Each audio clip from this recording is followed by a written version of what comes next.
Chers téléspectateurs, je vous salue au nom de Jésus en vous accueillant sur ce plateau. Nous apprécions votre présence, votre écoute et nous vous encourageons à continuer afin que le Seigneur puisse nous apporter de plus en plus de lumière et que nous puissions, comme Jésus, marcher dans la lumière. Aujourd'hui, nous allons poursuivre avec les 7 victoires fracassantes à expérimenter et nous allons demander au Seigneur de nous accompagner pour que nous remportions ces 7 victoires. Nous avons commencé et il nous faut achever. Prions. Éternel notre Dieu, nous t'invitons une nouvelle fois à être notre guide et instructeur, puisque la lumière qui vient d'en haut est bonne et elle nous invite à la modération dans nos choix, dans nos relations et dans nos décisions pour que tout soit bien réglé, cadré d'après le mode de vie céleste, d'après la pensée divine. Nous voulons être des vainqueurs et tu veux des enfants vainqueurs. Nous nous inscrivons, Seigneur, dans ton dessein. Nous voulons que ton plan s'exécute en nous et pour nous et que tu puisses par nous aider d'autres aussi à accéder à cette victoire. Merci d'être notre conseiller aujourd'hui et instructeur. Nous prions au nom de Jésus. Amen. L'apôtre Paul avait dit que dans les stades lors des Jeux olympiques, les coureurs faisaient en sorte de remporter la victoire. Et ceux qui couraient se préparaient pour la victoire. Même s'ils avaient mal, mais ils se donnaient ce mal pour obtenir la couronne de laurier qui était réservée aux vainqueurs. Et de même, le chrétien qui approche du but doit se hâter avec plus d'ardeur et de résolution qu'au début de sa course. Et comme nous approchons de la fin du monde, nous devons donc d'autant plus, s'il le faut, nous disposer à souffrir pour ne pas céder aux invitations de Satan, à la faiblesse de notre nature humaine.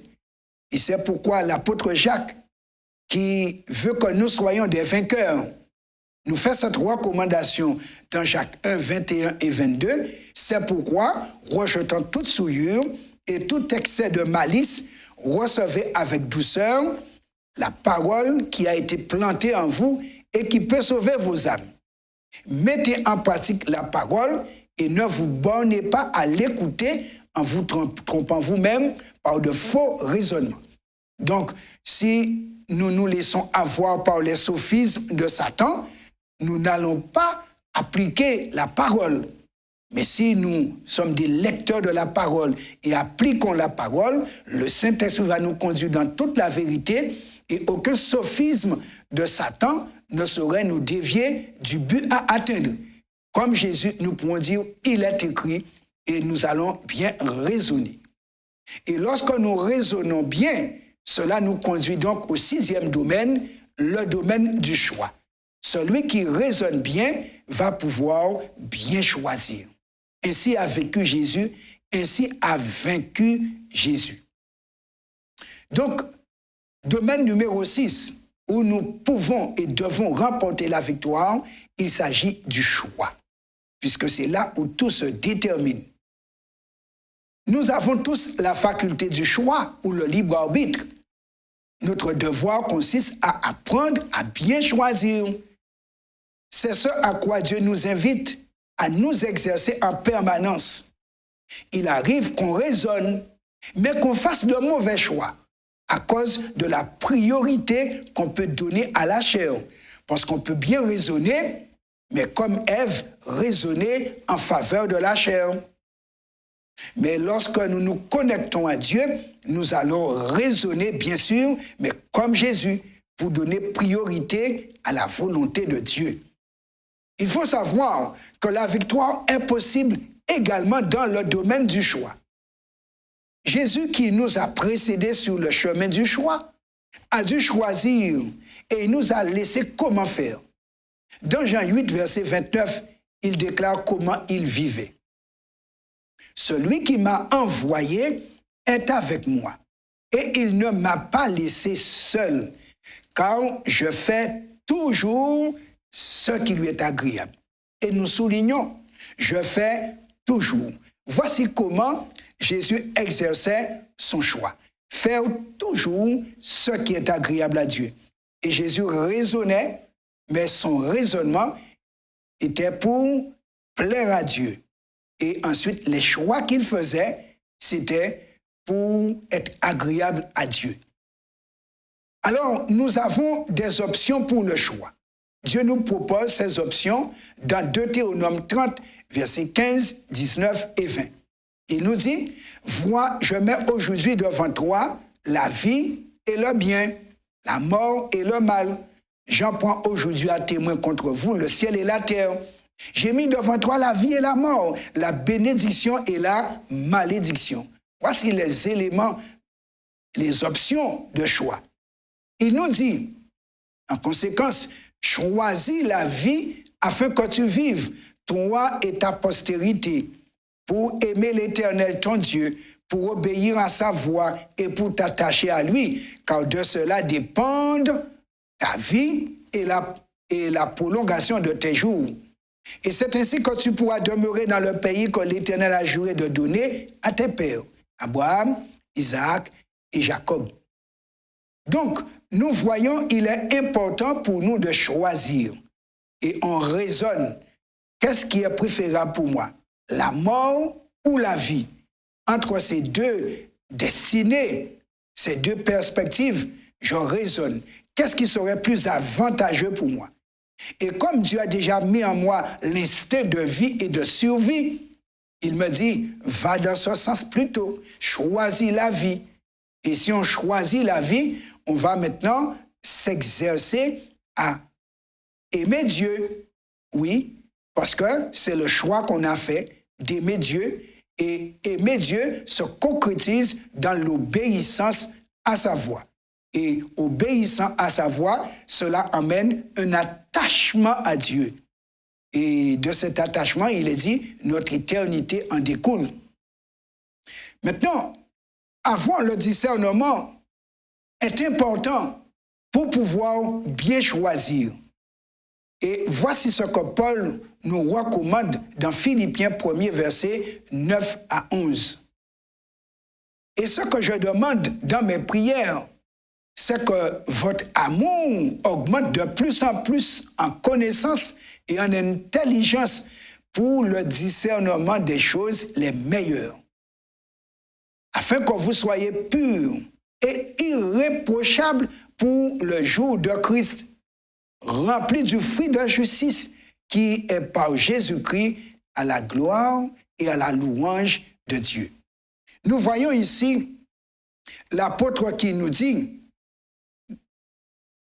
et il prie pour nous, et cette prière est exaucée encore aujourd'hui, pour que nous puissions avoir cet amour que Dieu dit, nous attacher à lui, l'aimer, pour obéir à sa voix. Et lorsque nous sommes dans cette démarche d'attachement à Dieu, alors nous voyons le discernement grandir. On apprend à discerner les choses les meilleures, parce qu'il y a toujours des options. Il y a les meilleurs, il y a les moins bons, et alors notre nature pécheresse, en général, va toujours dans le moins bon, puisqu'on l'a reçu génétiquement. Mais l'Esprit Saint nous aide à voir par raisonnement le discernement des choses des meilleures, même s'il y a des sacrifices à faire, mais de prendre cette option, cette direction pour avancer. Et la Bible dit, quand on discerne les choses des meilleures, nous allons choisir d'être purs pour parvenir à être irréprochables pour le jour où Jésus reviendra. Dans Psaume 25, verset 12, il est dit ceci. Quel est l'homme qui craint l'Éternel? L'Éternel lui montre la voie qu'il doit choisir. C'est intéressant. Quand on craint Dieu, parce qu'on s'est attaché à Dieu, Dieu s'intéresse à notre victoire. Et c'est pourquoi, tout comme il l'a fait pour Jésus, il nous montre la voie à choisir. Et quand Dieu montre la voie à choisir, qu'est-ce que je fais et qu'est-ce que vous faites, chers amis téléspectateurs, puisque Dieu montre la voie et puisqu'il ne peut pas décider à notre place, mais il nous montre la voie et c'est à nous maintenant d'exercer notre volonté pour aller dans la bonne voie et suivre la bonne voie. Nous avons l'exemple de Jésus qui a été annoncé il y a plus de 700 ans auparavant. Car Jésus s'est présenté sur cette terre, nous sommes en 2019, après sa naissance. Dans Ésaïe 7, versets 14 et 15, voici ce qui avait été annoncé concernant Emmanuel. C'est pourquoi le Seigneur lui-même vous donnera un signe. Voici, la jeune fille deviendra enceinte, elle enfantera un fils et elle lui donnera le nom d'Emmanuel. Il mangera de la crème et du miel jusqu'à ce qu'il sache rejeter le mal et choisir le bien. Nous voyons ici, tout enfant, Jésus a bien exercé son lobe frontal et tout en mangeant la crème, il apprenait à choisir et quand il a cessé avec la crème, la Bible dit, il est parvenu à la nourriture solide, mais il s'est exercé à rejeter le mal et à choisir le bien. Et comme il l'a dit, devenu à l'âge de 31 ans, je fais toujours ce qui est agréable à Dieu. Car depuis l'enfance, il avait fait toujours le choix du bien. À l'âge de 12 ans, il avait dit à ses parents, « Ne saviez-vous pas qu'il faut que je m'occupe des affaires de mon père ?» Oui, c'était sa détermination. Mais ça, maintenant, pour nous, il faudrait faire attention à la facilité. Car c'est à ce niveau que le diable remporte la victoire sur nous. Lorsqu'il nous convainc de réussir en prenant des raccourcis ou de faire des expérimentations contraires à la volonté de Dieu. Alors, comment je choisis de réagir face à mes défauts, à mes faiblesses? Dans Matthieu 26, verset 41, Jésus dit ceci. « Veillez et priez afin que vous ne tombiez pas dans la tentation. L'esprit est bien disposé, mais la chair est faible. » Et c'est trop souvent qu'on entend les chrétiens dire « Oh, l'esprit est bien disposé, mais la chair est faible. » Tout comme Satan, on se trompe par ce sophisme en prenant la moitié du verset et on justifie sa chute. Oui, la chair est faible. Donc le Seigneur comprend. Mais on ne s'appuie pas sur la première partie du bon raisonnement. Veillez et priez afin de ne pas tomber dans la tentation. On n'est pas obligé de tomber. Et si on raisonne bien, on va dire, je peux ne pas tomber parce que le Seigneur m'a dit ce que je dois faire pour ne pas tomber dans la tentation, car ce n'est pas une obligation, ce n'est qu'une invitation. Même si la chair est faible, je peux ne pas satisfaire son appétit. Alors, comment je choisis de réagir face aux défauts des autres, de mon conjoint?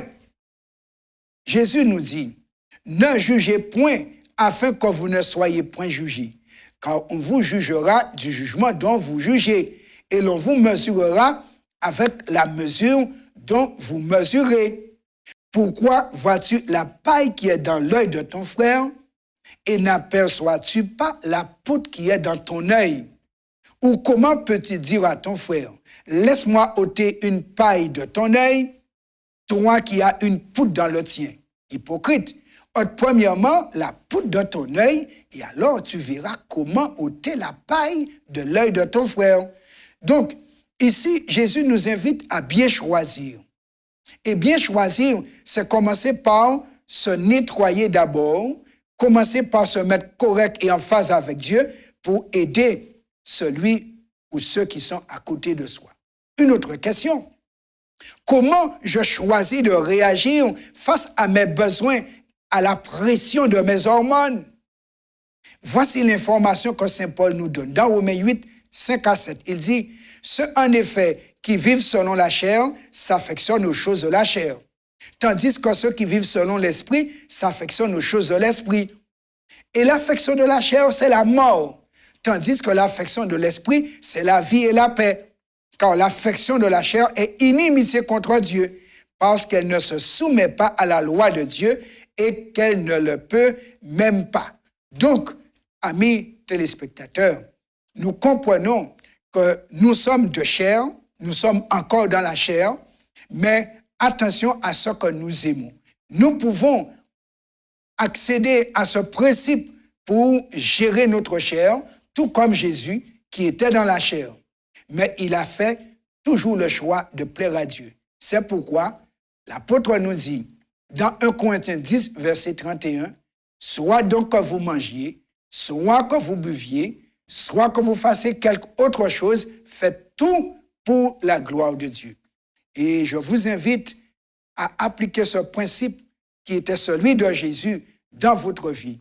Et là aussi, sur vos choix, vous allez pouvoir être victorieux parce que vous allez chercher d'abord à choisir de glorifier Dieu.